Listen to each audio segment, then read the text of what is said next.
When we had a little boy, no one sent us pink clothes. And we didn't dress him in pink clothes. I got nothing against pink. I'll wear a pink Oxford every once in a while. This is an interesting thing, too. Before 1900, pink was very fashionable for men, very normal for men. It wasn't considered effeminate or anything else. And something happened. It's strictly a cultural thing. Who says that blue is for boys, pink is for girls? But that, in a lot of Western cultures, is the case. What else?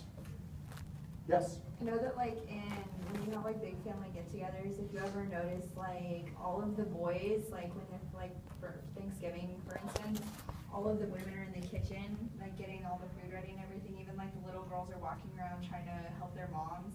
And all the boys are out in, like, the living room watching, like, a football game, or they're outside playing football or something like that. And drinking beer. Yes. And I shouldn't talk about myself too much, but I'm the guy who does Thanksgiving dinner. Because I'm better at it. All right? And I don't mind it. But I will keep an eye on the game as well.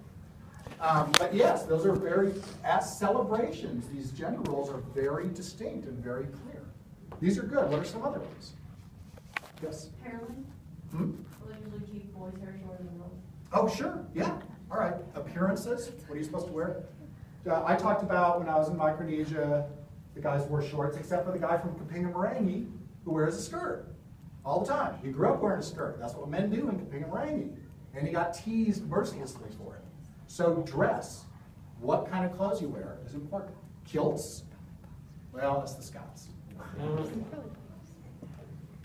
So we can, well, high heels, again, you know, so you have these differences that are out there. They're very clear, they're very common, and they can change, obviously, and there can be variation on them, but it's a drumbeat that continues, and so you would think that sex roles would be very straightforward. So let's talk about male and female gender roles. These are culturally controlled roles, not physiological stuff. We talked about physiological stuff. In the United States, ideas about gender are changing along with employment patterns of men and women. Oh, we got to go back then to your little girl getting raised, your little boy getting raised. And it's different now, I think maybe for the better. But, you know, little girls are what, supposed to be mommies or nurses or, and that, it's not so much now, but I think that's still kind of hanging out there, right? And in terms of, I listen to NPR a lot, all right?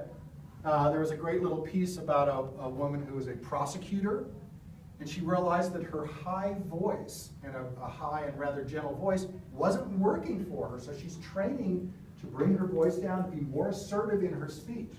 The way that she speaks that, she's trying to alter it to be able to assert herself as a person, because she's a female. She can't use those normal, what is generally considered normal female roles. Does this make any sense at all? Okay. What about, let's talk about women in the work environment, because men have the work environment down, all right? Even though more women are professionals now than men, by the way. But what about clothing? What do women executives wear? Pencil skirts or slacks. Huh? I think like pencil skirts or slacks, like something very formal. Nothing frilly? Not a lot of pink? No, because they're in an environment where that signifies a stereotype of femininity, gentleness, non-assertiveness, which might not go over if you're in a board meeting and you're seeing a merger coming that you really disagree with. Okay? So these behaviors can be critically important. So I'm gonna talk about stereotypes mostly for Western society. They are changing, but I would argue that women are expected to be polite and restrained. If they're not, I'm sorry, I'm going to say it, if they're not, they're considered bitches, which is not it's a derogatory term, but that comes out. They're also expected, though, to be decisive if they seek leadership roles, and so they have to wear